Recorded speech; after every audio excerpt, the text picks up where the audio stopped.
I'm currently riding inside an M1 Abrams tank with the US Army, loaded up with a 120mm round. Any second now, we're going to be firing at a target 2,000 meters away, or over a mile downrange. Tank, load, stable! Here we go! Direct! Up! Fire! On the way! Welcome to Camp Ripley, Minnesota, where for the next 48 hours we've been granted rare access inside 1st Battalion of the 194th Armor Regiment. Their history stretches back over a century, rooted in World War I and forged in the brutal Battle of Bataan in World War II. Today, that legacy continues inside 70 tons of steel, firepower, and American engineering. What does it take to qualify on the most lethal tank on Earth? We're about to find out.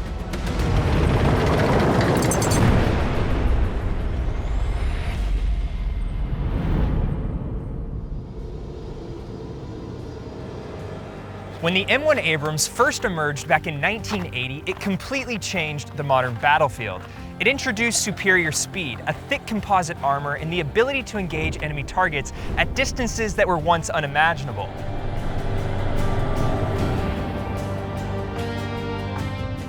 Over 4 decades later, the Abrams has evolved and continues to be the workhorse for the United States Army. And with its 4 distinct weapon systems, it's earned the reputation as one of the most feared combat vehicles on the planet. The heart of the Abrams starts directly in front with the M256 120mm cannon, designed to destroy enemy targets at distances of up to 3 miles. It can fire high-speed, armor-piercing rounds to punch through enemy tanks, explosive rounds for fortified positions, and canister rounds that turn this turret into a giant shotgun at close range. Mounted next to the main cannon is a 7.62mm machine gun, known as the coaxial. It's aimed using the same sight as the main cannon and is designed for lighter targets like infantry or unarmored vehicles. When the target doesn't justify an 120mm round, the coax does the job. On top of the turret is another 7.62mm machine gun. This one is manually controlled by the loader and provides close-range protection around the tank. And finally, mounted at the tank commander's station is the 50 caliber heavy machine gun. It's capable of engaging enemies at distances over 1,800 meters. But as impressive as these weapons are, firepower is only half the equation. There's an old saying in the Army, a tank is only as good as its crew. Even the most advanced, heavily armored vehicle means nothing without a skilled team to operate it. I'm Specialist Harry Hust, and I'm the driver on the M1 Abrams. Specialist Luke Henderson, and I'm the loader. Sergeant Cole Olson, I serve as the gunner. Identify tank, 1400! And I'm Sergeant First Class Todd Wearsgall, the tank commander. Tank, load, stable! Up! On the way! Here on the Abrams, the crew rotates through all 4 positions. So you start out as a driver, and once you've mastered being a driver, you move up to become a loader. After you've mastered the position of the loader, then you move up to become a gunner. Once you master being a gunner, you finally earn the right to become a tank commander, showing that you know all of the duties and responsibilities of all the crewmen on the tank. As the driver, I'm responsible for obviously driving the tank, which includes communicating if there's any obstacles or any debris in the way that may hinder our path. We need to change route, potentially spotting any targets they may not see in the turret. I'm also responsible for track and engine maintenance as well, and communicating that to our full-time maintainers. It's not a very big space. Getting in and out is you kind of just figure it out. There's not really one good way of doing it. Everyone's body size is different. You definitely want to be smaller. It makes it easier to get in and out of the hatch. Most of the time you're on your own and isolated, which is kind of nice sometimes. Some people might call it like a lazy chair. I kind of disagree. The seat's pretty uncomfortable. And as with everything on the tank, driving is a crew task. So I have both the tank commander and loader helping me maneuver the tank. It's a team effort, as with everything on the tank. Tank, load, stable! As the tank's loader, I'm in charge of loading ammunition to all the tank's weapon systems. That includes the 50 cal, the coax machine gun, the loader's 240, and then the main gun as well. So to even go to gunnery, you need to be able to be faster than 7 seconds. A good loader is closer to 5, and that includes opening and closing the ammo door, arming the gun, getting in the breech, making sure the breech goes up, and getting out of the way. I've had a lot of practice, so I don't want to brag, but yeah, I'm all right. Identify tank, 1400! I am responsible for the 120mm smoothbore cannon behind me, as well as the coaxial machine gun. It is absolutely possible to see and acquire targets up to 5,000 meters. So one of the things you'll hear me say in the fire commands is, "On the way!" Essentially, what that means to the crew is that I'm about to pull triggers and this big old gun behind me is about to go off. I used to brace all the time, flinch, all that, but now it's just kind of second nature to me. My job as a tank commander is to command the tank, to move the tank, fire the tank, make sure that the crew is safe, make sure the crew is done, the tank's taken care of, essentially oversee all of the aspects of everything that we do on the tank.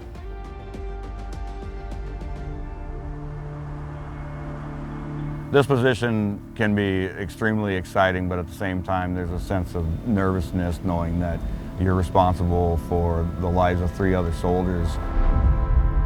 It takes years and years of training, mentorship, coaching to get to where we're at. These crewmen that come in from day one private and you watch them work through the ranks all the way up to tank commander and you see what they've become from what they started. That's extremely rewarding. Now, as a 4-person crew, you can probably imagine just how much trust is involved. Every single person inside this tank has a specific role, and they have to execute it flawlessly while under pressure. But what I really want you to pay attention to isn't the firepower, it's the communication. On the M1 Abrams, communication is everything, and it can mean the difference between a direct hit or a missed opportunity. Roger, got you all leaving Charlie. All right, at this time, redcon status in sequence, over. 2422, we are redcon 1. 2423, redcon 1. All right, pick up a scan. Roger, where do you want me scanning? Left side. Roger, power. Hold your left. Straight.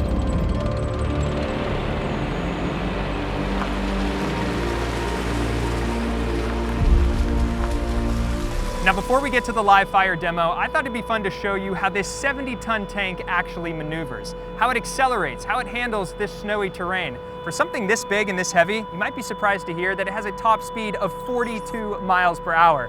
Now, I'm joined by Sergeant First Class Coombs, who's our tank commander. Can you kind of walk us through what we're about to experience? So we got our tank platoon, which is 4 tanks, and we're gonna attack an objective, and you're gonna see how these things get through the rolling hills of Minnesota. All right, so popping down here, it's definitely cozy. There's a little bit more room than I thought, to be honest, but definitely a tight fit for the crew. Now the smell, it's interesting. It's a mix of like a mechanic's garage and definitely a little bit of gym locker room, but not too bad overall. Now I think one of the coolest things when you're actually driving this tank is that they keep the hatches open most of the time, so you can pop your head out and scan the area and not also feel so claustrophobic. So I think I'm gonna do that. And I can't wait for our first ride in the M1 Abrams. The M1 Abrams doesn't steer like anything you've ever driven. Its 1,500 horsepower turbine engine powers 2 massive steel tracks, and what that means is that a 70-ton machine can pivot, climb, and maneuver in ways that makes no physical sense for something this size. Even on a cold day in Minnesota, crawling through the snow and climbing a frozen hillside, you start to understand why this thing has dominated the battlefield for decades. So what's the most challenging terrain you've ever had to maneuver through? Definitely the woods of Minnesota are especially challenging with trees and how big the turret is, how long your gun is. You constantly have to be aware where your turret is at all times because you don't want to hit a tree. To me, with the snow out here, the tank's actually doing pretty well. I mean, is the snow pretty challenging, or this thing just rolls right over it? The snow can be challenging because of the weight of the vehicle. It compresses the snow down so hard and so fast, it basically turns to ice immediately. So it's definitely challenging when it's wet and slippery like this.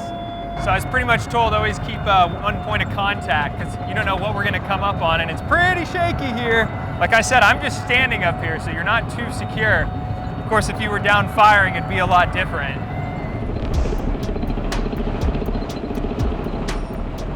So that was a decent size hill, but I assume you guys can climb much steeper grades. Like, what's the limit? The limit is a 60-degree angle. 60-degree angle, and is it just trudging along at that point? You got some speed. It's barely moving. So I love hearing all the communication. Basically, the driver can't see too well, huh? So you're kind of the one scanning, telling him what's up ahead. when to turn. Is that how that works? Right, and then in your position right now where the loader would be normally too, he's also assisting me in keeping situational awareness on where all the other tanks are. Got it, yeah, so it's all like a kind of a trust process here. Everyone's looking out for one another. I assume these other tanks over here are making sure we're not running into anything sketch. Yep. You guys roll it together. It's very much a team thing. So you have all your 4 crew members and you have your 4 tanks.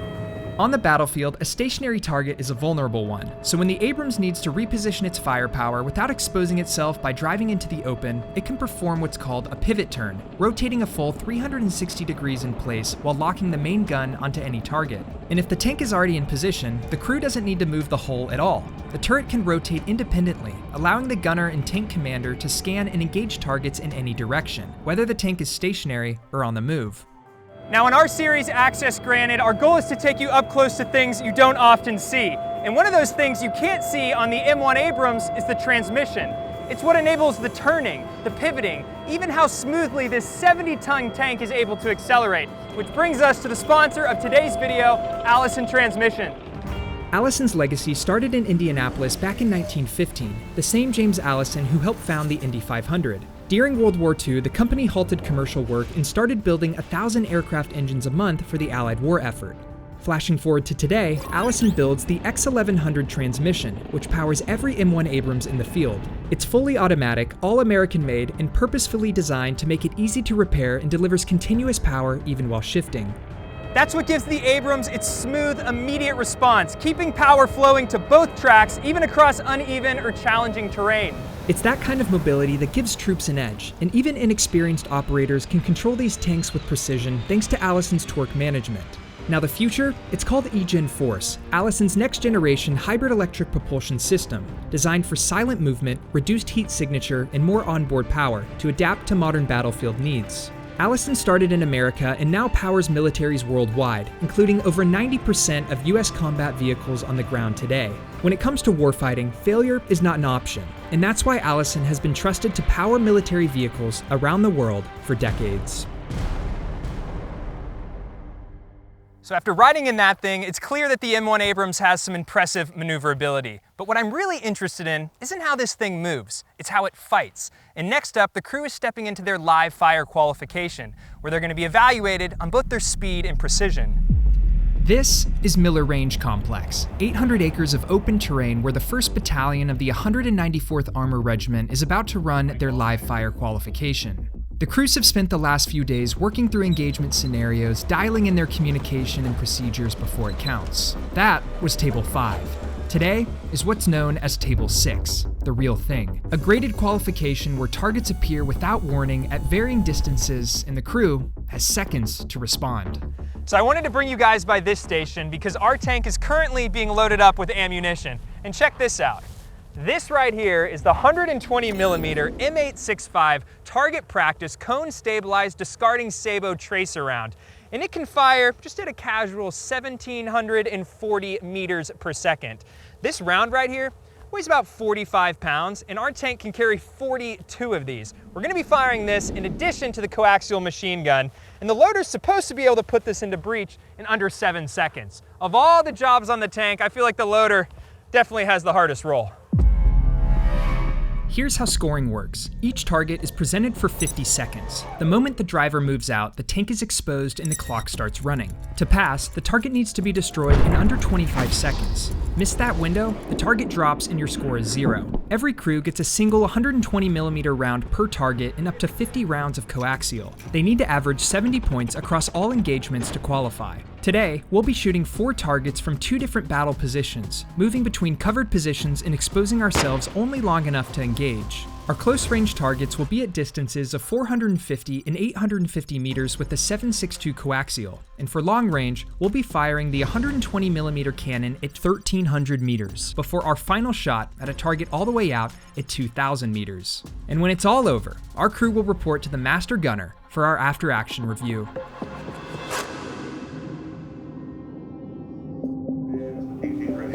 Ladder 2, Mike Golf, you got me on the jump? Mike Golf, Ladder 2. Roger, request permission to conduct a quick test fire. Roger, get everything ready. It's Mike Golf. Checking the radio's working. Hey, Roger, it is. Permission to go up and occupy the LFAS line. Stand by. What makes the Abrams so lethal isn't just its firepower, it's what the crew can see that the enemy can't. With the gunner's thermal sight, the battlefield lights up, in day or night, through smoke, dust, or anything that would normally block your view. But seeing the target is only part of the equation. The fire control system is constantly calculating distance, wind, temperature, even the movement of the target and the tank itself. By the time the gunner pulls the trigger, the computer has already done the math, and the crew's job is to be fast enough to keep up. So when you're firing and targeting, is it pretty much all the tank and the technology, or is there a lot of instinct by you guys? It's 100% all the tank. It just tells us what to do. Essentially, it automatically does it. So, yeah. So I'm just curious, is there a bathroom in here? oh no. What do you guys do? In a bucket? In a bottle? Well, hopefully it's a bottle. I mean, hopefully there's some around. But yeah, no, I mean, you do what you got to do at this point. So, Gotcha. But yeah. All right, let's do it. All right, driver, you got me? Gotcha. Can you get out of here without hitting that sim pad? Yes, Sergeant. All right, go ahead, driver, move out. We're moving. Roger. So Sam, the first one will be mine, just so you can get used to what it smells like and sounds like. I'll do everything. You just got to sit there and be like, yep, I'm good, and just stay out of the way of that thing, okay? Okay, I'll do that. It's easy. So we'll see how good I am. Yeah, pressure's on. Right. Just a few people watching. Right. Mike Golf 902. Intel report enemy armor in sector. Defend and report. Out. Roger. Driver ready. Nothing loaded. Loader ready. Trigger safe. Gunner ready. Rounds on the way. On the way. Charlie 902, this is Blackjack Mike Golf. I'm confident with the machine gun 0. Tank load table. Ah! Gotta move out. Clear. On the way. Target, fire, driver back.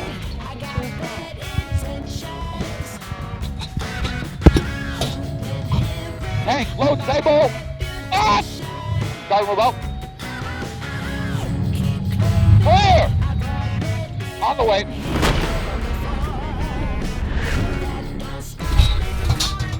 Over, go back. Tank load table. Ah! On the way. Driver back. Ceasefire. You feel that in your chest, man. Oh my God.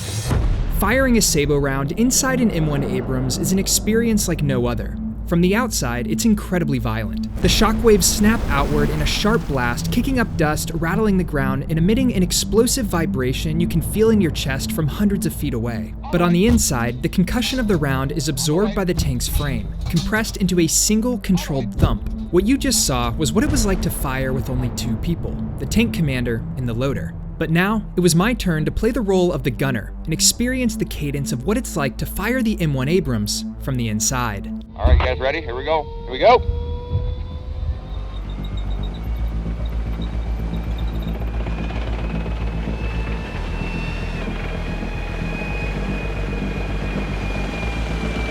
So essentially what we got is some troop targets out there. We're going to engage the troops with the coax, and then I believe they put a truck target up for us.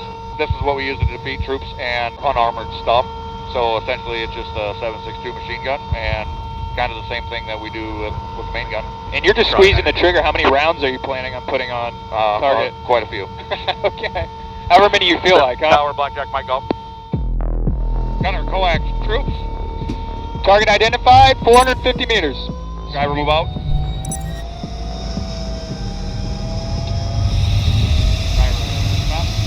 Fire in the dust. On the way. Target, ceasefire, driver back. Pressure low. Gunner, Sabo, tank. Stop! Tank identified, 1,300 meters. Fire in the dust. On the way. Woo! Fire in the dust. On the way. Target. Fire in the dust. On the way.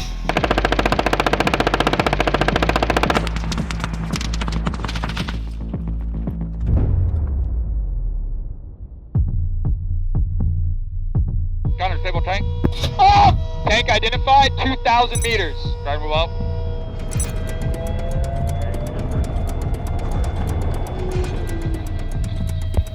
Fire. On the way!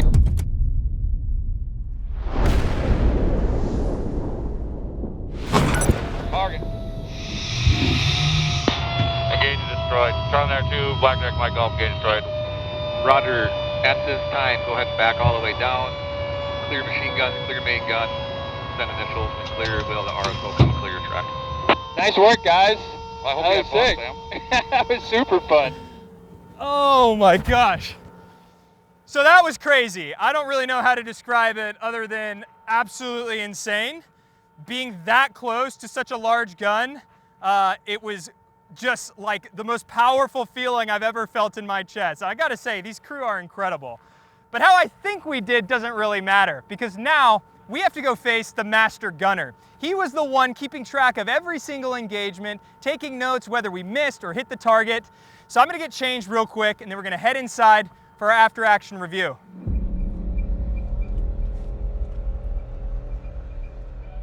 All right.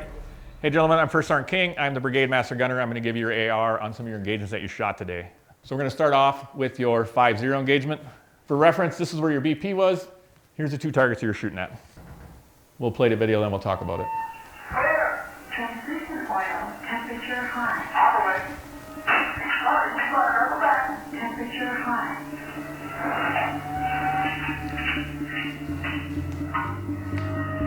So look at your scorecard. There was no penalties. I mean, everything was clear and loud. Any confusion for you guys? You guys could understand everything that was going on? I will say, as one of our first engagements, I will take full blame for us missing that. You guys are probably getting used to me being in there, so I will take that one. No way they miss it if I'm not in that tank. Nice. So.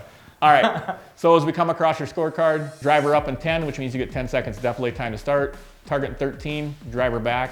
16 seconds of tactical break time, good use of that. You have a -4 engagement time, you got 100 points on the first target. Obviously no kill on the second one, 50 points.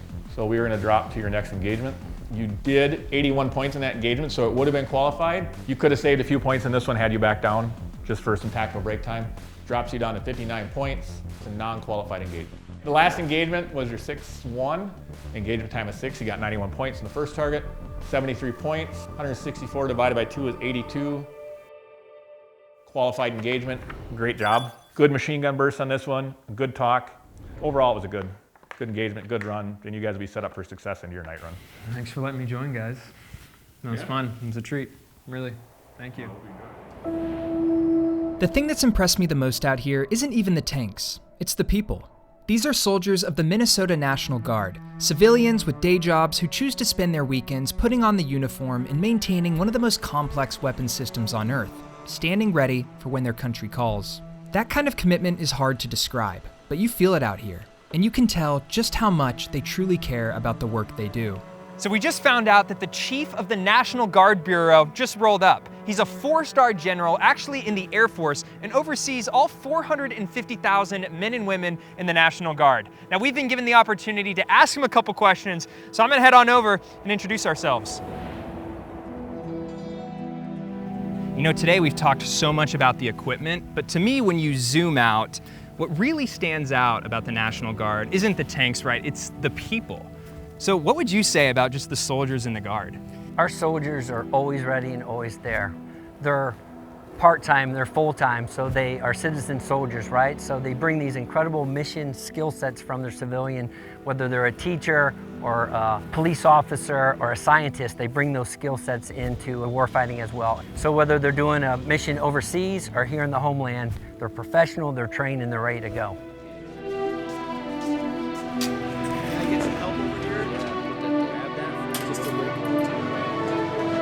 Serving the state of Minnesota is not just serving the state of Minnesota for me personally. It's serving my community, it's serving my family, and it's serving my country. It has been one of the highlights of my life. But the only reason that I continue to do it is because I enjoy training crewmen, I enjoy being on tanks, and I love making an impact on the lives of others. Raise your right hand and repeat after me. I state your name. Do solemnly swear. That I will support and defend. The Constitution of the United States.